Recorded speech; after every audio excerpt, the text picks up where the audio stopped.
آج آپ بیٹھ کے جو ہے وہ لاکھ کہہ سکتے ہیں تیرے ہوتے جنم لیا ہوتا. ٹھیک ہے جی, میں اس سے کہنا رفع دین پھر بھی نہیں سی تو کرنا, تو جنم بھی لے لینا اس زمانے سے. ظاہر ہے جی معاشرے سے ٹکرانا بڑا مشکل کام ہے, بات کرنا آسان ہے نا. تو اس پہ ایک میرا کلپ بھی ہے تیرے ہوتے جنم لیا ہوتا, جس میں نے وہ صحیح مسلم کی حدیث بیان کی تھی. آپ صحیح مسلم میں جا کے نا غزوہ خندق والا چیپٹر کھول لیں تو آپ کو یہ حدیث مل جائے گی. حذیفہ ابن یمان رازدار رسول, جو حضور علیہ السلام کے قریبی ساتھیوں میں سے بھی تھے, ان کے سامنے چند تابعین نے کہا کہ حضرت کتنے آپ خوش نصیب ہیں, حضور کا آپ نے دور پایا ہے, کاش ہم بھی اس زمانے میں ہوتے تو جس طرح آپ نے حضور کے ساتھ جنگیں کی, آپ کے ساتھ مل کے آپ نے دین کا کام کیا, ہم بھی کرتے. تو حضرت حذیفہ نے کہا یہ اتنا آسان کام نہیں ہے, اس طرح کے دعوے نہ کرو, آج یہ بات کرنا آسان ہے نا. تو نبی صلی اللہ علیہ وآلہ وسلم کے مبارک زمانے میں انہوں نے کہا میں تمہیں ایک واقعہ صرف سناتا ہوں کہ غزوہ خندق کے موقع پہ سخت سردیوں کی رات تھی, تو حضور علیہ السلام نے ندا دی اصحاب میں کہ کون ہے جو جا کے کافروں کی جاسوسی کرے ایک سخت رات کے اندر اور جنت میں اللہ کے نبی کا پڑوس حاصل کر لے. اللہ اکبر, ہاں سبحان اللہ.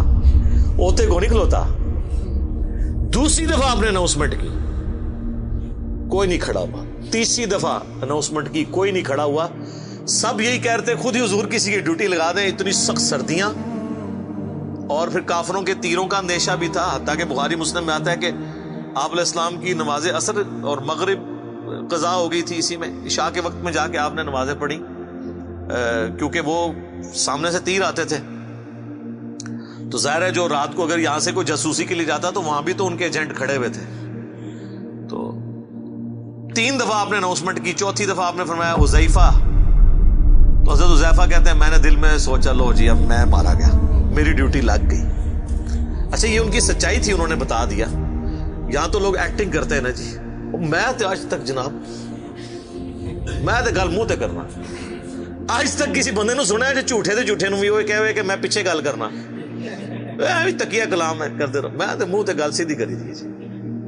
اچھا تو حضرت حذیفہ کہتے ہیں کہ حضور نے جب بلایا تو مجھے کہا جاؤ. ان کا میں تو پھر اب انکار تو نہیں کر سکتا تھا, تو حکم آ گیا. پہلے تو ایک آپشن بھی تھا بچنے کا. کہتے ہیں میں اپنی جگہ سے اٹھا اور میں دل میں سوچ رہا تھا کتنی ٹھنڈ بار, اور اس حالت میں جاؤں گا. کہتے ہیں اللہ کی قسم جب میں اپنی جگہ سے اٹھا مجھے یوں لگا مجھے کسی نے نا کوئی کمبل اڑا دیا ہے, نہ نظر آنے والا, اور میں ایک گرم حمام میں داخل ہو گیا ہوں. یہ معجزہ ظاہر ہوا. اور کہتے ہیں میں سخت سردیوں کی رات میں اسی طریقے سے باہر چلا گیا, جا کے میں نے جاسوسی کی. اور کہتے ہیں کہ ایک لمحہ آیا کہ ابو سفیان میرے ایک تیر کے نشانے پہ تھا, تو میں نے کوشش کی کہ میں اس کو ادھر ہی مار دوں, لیکن مجھے حضور کی بات یاد آئی, آپ نے بھیجتے وقت کہا تھا کہ دیکھنا کسی پہ تیر نہیں چلانا, کوئی نواں ماز نہ کھول کے آ جائے, ایک کام نہ کریں. تو کہتے ہیں پھر میں رک گیا, ابھی حضور نے منع کیا. ظاہر ہے پھر رات کو جنگ چھڑ جاتی, پھر ایک نیا. ظاہر ہے یہ دیکھیں ڈسپلن تو نہیں لوز کرنا نا, جو لیڈر ہے اس کے اس مشورے کو لے کے چلنا ہوتا ہے جس طرح وہ کہتا ہے. کہتے ہیں میں خیر واپس آیا. کہتے ہیں جیسے میں حضور کی مجلس میں داخل ہوا تو یہ تھرو آؤٹ ایک نہ نظر آنے والا ایک گرمائش والا کمبل جو نظر نہیں آ رہا تھا, جس سے مجھے ٹھنڈ نہیں لگ رہی تھی. جیسے میں اپنا وہ کام پورا کر کے حضور کو آ کے پوری مخبری کی کہ یہ اس وقت وہ تیر کمان رات کو بیٹھ کے تیز کر رہے ہیں, اتنے لوگ ہیں, اتنے یہ ہیں. آگے حضور صلی اللہ علیہ وسلم کو خبر دی, تو جیسے ہی میں فارغ ہوا تو مجھے پھر ٹھنڈ لگنا شروع ہو گئی. تو حضور علیہ السلام نے اپنی مبارک چادر مجھے اڑا دی. تو یہ وہ پوری حدیث ہے تیرے ہوتے جنم لیا ہوتا. تو یہ کہنا آسان ہے میرے بھائی, بڑا مشکل ہے. یہ غزوہ احد میں بھی یہ وہی لوگ تھے جنہوں نے حضور کے ہوتے ہوئے جنم لیا تھا, لیکن دیکھ لیں 700 میں سے صرف 80 بندے حضور کے ساتھ رہ گئے تھے.